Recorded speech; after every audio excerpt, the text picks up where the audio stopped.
Let me go back, if I can, very briefly, to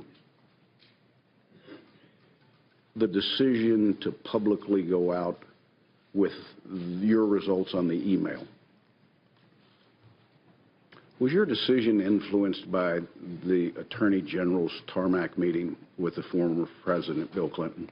Yes, in a ultimately conclusive way. That was the thing that capped it for me, that I had to do something separately to protect the credibility of the investigation, which meant both the FBI and the Justice Department.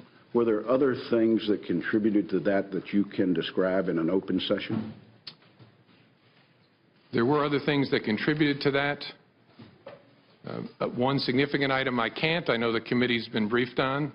There's been some public accounts of it which are nonsense, but I understand the committee's been briefed on the classified facts.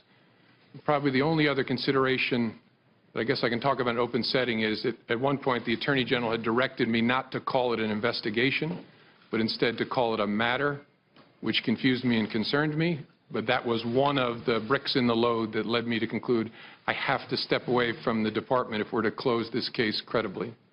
Director, my last question. You're not only a seasoned prosecutor. You've led the FBI for years.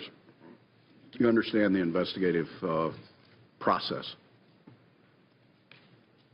You've worked with this committee closely, and we're grateful to you because I think we've mutually built trust in what your organization does and what we do. Is there any doubt in your mind that this committee can carry out its oversight role in the 2016 Russian involvement in the elections in parallel with the now special counsel that's been set up? No, no doubt. It can be done. It requires lots of conversations. But Bob Mueller is one of this country's great pros, and I'm sure you all will be able to work it out with him to run it in parallel. I want to thank you once again. I want to